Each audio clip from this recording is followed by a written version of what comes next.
नमस्कार. आपलं महानगरच्या लाईव्ह मध्ये मी वैभव पाटील आपलं स्वागत करतो. मी सध्या आहे दादरच्या शिवाजी पार्क परिसरामध्ये. एका ठिकाणी आहे हे शिवाजी पार्क मधील क्रीडा भवन महापालिकेचं उद्यान आहे.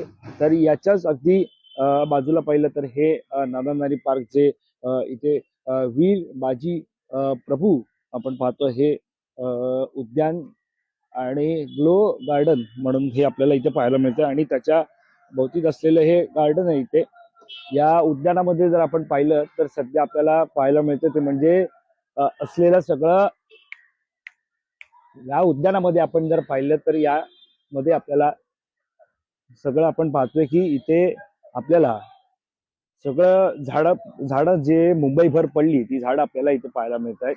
आणि यामध्ये जर आपण पाहिलं तर नुकताच मुंबईच्या ज्या माजी महापौर आणि आता सध्या मुंबई महापालिकेतील शिवसेना ठाकरे गटाच्या विरोधी पक्षनेत्या आपण पाहतो किशोरी पेडणेकर यांनी याच परिसरामध्ये व्हिजिट जी आहे ती केली आणि त्यांनी इथे येऊन पाहणी केली. तर या सगळ्या जे हे उद्यान आहे जिथे या ठिकाणी पूर्वी क्रीडा भवन होतं, या ठिकाणी सध्या मुंबईमध्ये पावसाळा जो झाला, पाऊस जो पडला आणि त्या पावसामध्ये जे काय मुंबईच्या रस्त्यांवर मोठ्या प्रमाणात झाडं कोसळताना पाहायला मिळाली. बऱ्याच ठिकाणी झाडं कोसळून अनेक अपघात सुद्धा झाले, गाड्यांचं नुकसान सुद्धा झालं. मात्र मोठ्या प्रमाणात झाडं जी आहेत ती मुंबईच्या परिसरामध्ये कोसळताना पाहायला मिळाली आणि बहुतांश भागांमध्ये झाडं कोसळल्यामुळे रस्ते सुद्धा जे ते ब्लॉक होताना पाहायला मिळत होतं. त्याचा झाड कोसळल्यामुळे त्याचा फटका हा वाहतुकीला बसताना पाहायला मिळत होता आणि त्याचमुळं या मुसळधार पावसामध्ये पर्यायी व्यवस्था काय असायला हवी, तर या पर्यायी व्यवस्थेसाठी या उद्यानाचा वापर मुंबई महापालिकेच्या जी नॉर्थ विभागाकडून करण्यात आला होता. कारण हे उद्यान जी नॉर्थ विभागामध्ये येतं. गेल्या खरं तर हे उद्यानामध्ये अनेक कार्यक्रम पार पडत असतात. महत्वाचं म्हणजे जे गणेश उत्सव जो मुंबईभरामध्ये सर्वात जल्लोषात साजरा केला जातो त्या गणरायाचं विसर्जन सुद्धा याच मैदानामध्ये असेल, उद्यानामध्ये असेल केलं जातं. कृत्रिम तलाव या ठिकाणी तयार केले जातात आणि गणरायाचं विसर्जन जे त्या ठिकाणी केलं जातं. मात्र सध्या या परिसरामध्ये आपण पाहतोय मोठ्या प्रमाणात झाडांच्या फांद्या ज्या तुटून पडल्या होत्या, त्यानंतर जी झाडं कोसळली होती ती या ठिकाणी आणून टाकल्याचं पाहायला मिळत आहे. सोबतच मोठ्या प्रमाणात कचऱ्याचा ढीग सुद्धा पाहायला मिळत आहे. खरं तर ज्या विरोधी पक्षनेत्या किशोरी पेडणेकर यांनी या ठिकाणी पाहणी केली त्यावेळेला त्यांनी मुंबई महापालिकेचा या ठिकाणी डम्पिंग ग्राउंड तयार करण्याचा काही विचार आहे का, असा सुद्धा सवाल त्यांनी उपस्थित केला. सोबतच भीती व्यक्त केली आहे की इकडचे जे नागरिक आहेत त्यांना या ठिकाणी विंचू असल्याचा सुद्धा दावा त्यांनी केला की विंचू असून या ठिकाणी त्यांनी नुकसान जे ते नागरिकांना या ठिकाणी पोहोचू शकतं. ही जर तुम्ही जागा या ठिकाणी पाहिली तर ज्या परिसरामध्ये जी पाऊस जो झाला होता त्या पावसामुळे जी प्रचंड झाडं कोसळली होती ती झाडं आपल्याला पाहायला मिळते. त्याचे तुकडे करून सध्या या ठिकाणी ठेवण्यात आलेले आहेत आणि या बऱ्याच परिसरामध्ये दुर्गंधी पाहतो. समोर चिखल आपल्याला पाहायला मिळते. चिखल असेल, दुर्गंधी असेल असं हे संपूर्ण परिसर पाहायला मिळतं आणि समोर आपल्याला कचऱ्याचा ढीग सुद्धा पाहायला मिळत आहे आणि हे सगळ्यात त्या झाडाच्या फांद्या आहेत या ठिकाणी सुद्धा तुम्ही पाहू शकतात. या सगळ्या पर्यायी व्यवस्था म्हणून काय तर या मैदानाचा वापर करायचा निर्णय हा महापालिकेचा होता आणि त्या पार्श्वभूमीवरती पाहायला मिळतंय सध्या ज्या प्रकारे पाहणी ही किशोरी पेडणेकर यांनी केली आणि त्यानंतर महापालिका प्रशासनाकडून सध्या असेल किंवा जी नॉर्थ विभागाकडून असेल तातडीनं या ठिकाणी साफसफाई जी आहे ती सुरू केलेली आहे.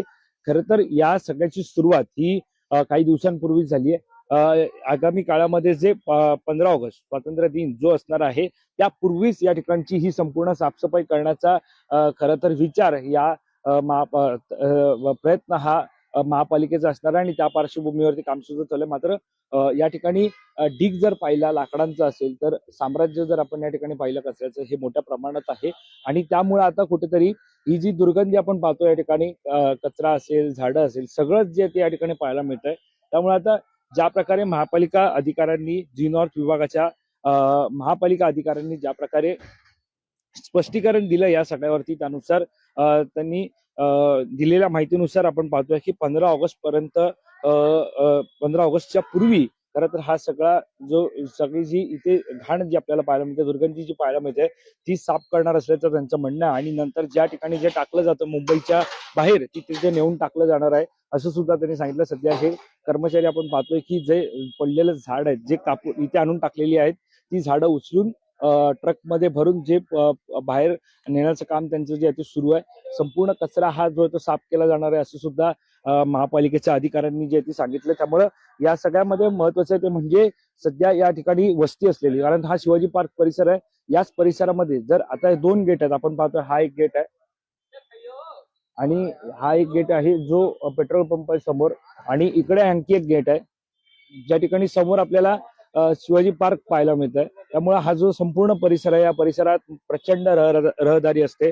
सकाळचा वॉक असेल, संध्याकाळचा वॉक असेल, लहान मुलं असतील, आणि या अगदी गार्डनच्या मागच्या बाजूला जर पाहिलं तर ते नाना नरी पार्क उद्यान आहे. समोर आपण पाहतोय की तिकडे आजी आजोबांपासून ते अगदी तरुण मंडळी सुद्धा या ठिकाणी येतात. त्यांचा निवांत वेळ असेल तो या ठिकाणी घालवतात, आणि एक सर समोर आपण पाहिलं तर एक बसण्यासाठी एक चांगली जागा असेल, त्यामुळे तिकडे बरेच मुंबईकर असतील ते येऊन बसतात. आणि त्याच्या अगदी बाजूलाच एक मोठं स्विमिंग पूल सुद्धा आपल्याला जे ते पाहायला मिळते. त्यामुळे भीती व्यक्त केली जाते की जर इथे विंचू आढळले असतील किंवा काही अन्य प्राणी जर साधारणतः पाहायला गेलं तर अन्य प्राणी जर इकडे आढळले असतील तर त्याचा धोका हा सर्वसामान्यांना आहे. त्यामुळे निश्चितच लवकरच तातडीनं या ठिकाणी ही साफसफाई जी आहे ती करावी अशी मागणी सुद्धा आता जी आहे ती केली जाते. त्यामुळं सध्या आता ज्या किशोरी पेडणेकर यांनी जी पाहणी केली त्यानंतर त्या आता महापालिका आयुक्त यांना या संदर्भातलं पत्र जे आहे ते देणार असल्याची माहिती समोर येत आहे. त्यामुळे आता त्यानंतर नेमकं कशा प्रकारे दखल घेतली जाते ही सुद्धा पाहणं महत्वाचं ठरणार आहे. यासोबतच आणखी एक विषय म्हणजे जो काय किशोरी पेडणेकरांचा विषय जर आपण पाहिला तर गेल्या काही दिवसापासून सातत्यानं आक्रमक जे त्या पाहायला मिळत आहेत. मग आता हा उद्यानाचा विषय आपण समजून घेतला, यानंतर महापौर बंगल्याचा विषय असेल त्यामध्ये सुद्धा निविदा काढण्यात आल्या होत्या. त्याची सुद्धा एकंदरीत महापौर बंगल्यासंदर्भातल्या ज्या निविदा असतील त्यावरती सुद्धा किशोरी पेडणेकर यांनी आवाज उठवला, आणि नंतरची जी निविदा आहे ती माघार त्या संदर्भातला जो निर्णय आहे तो मागे घेण्यात आला. त्यापूर्वी ज्या गाड्यांचा जो काही निर्णय होता, म्हणजे जर पाहायला गेलं तर सध्या मुंबई महापालिकेचे जे काही नगरसेवक आहेत त्यांना स्कॉर्पिओ गाड्या ज्या आहेत त्या दिल्या जातात.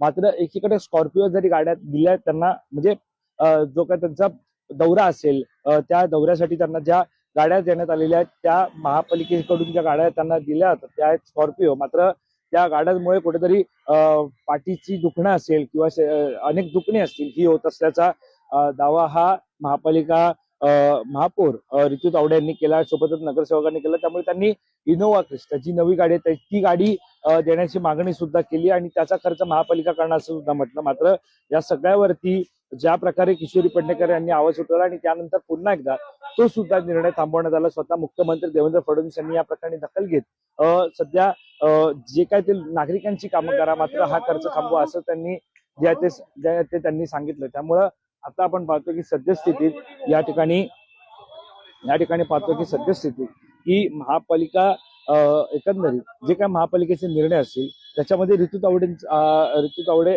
जे काय त्यांचा निर्णय असेल किंवा जो काय गाड्यांचा निर्णय असेल त्याला किशोरी पेडणेकर हे सातत्यानं आक्रमक आपल्याला ज्या त्या पाहायला मिळतात. त्यामुळे आतापर्यंत जे काही 3 निर्णय असतील, हा उद्यानाचा निर्णय आपण उद्यान जर आपण पाहिलं या ठिकाणी जी काही सगळी मुंबई भरातली जी झाडं कोसळली होती ती या ठिकाणी आणून ठेवली. त्याच्या विरोधामध्ये त्यांनी आक्रमकता आवाज उठवला, महापालिकेच्या विरोधात आवाज उठवला.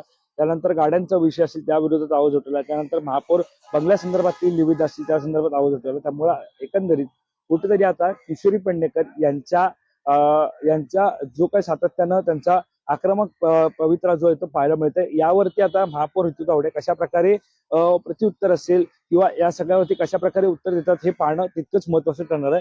तुर्तास इथेच थांबूया. मात्र आता ज्या प्रकारे आपण पाहतोय की उद्यानातील जो काय संपूर्ण झाडं जी कोसळल्याचं आपल्याला पाहायला मिळालं आणि जी मुंबई भरातली होती जी ते आणून ठेवलीत ती 15 ऑगस्ट पूर्वी संपूर्ण हे मैदान साफ करून पुढच्या गणेशोत्सव, म्हणजे आता जो गणेशोत्सव सप्टेंबर महिन्यामध्ये मुंबईमध्ये सुरू होईल त्यापूर्वी हे मैदान क्लीन करून, हे उद्यान क्लीन करून तिकडे कृत्रिम तलाव तयार केले जातील आणि विसर्जनासाठी ते तयार होईल असं सुद्धा जी नॉर्थ विभागाच्या अधिकाऱ्यांकडून सांगण्यात आलेलं आहे. त्यामुळे आता प्रतीक्षा जी म्हणजे या साफसफाईची कशा प्रकारे साफसफाई केली जाते आणि कशा प्रकारे हे मैदान पूर्वपदावर येतं हे पाहणं महत्वाचं ठरणार आहे. कॅमेरा पर्सन अवधेश कोरीसह मी वैभव पाटील, मुंबई.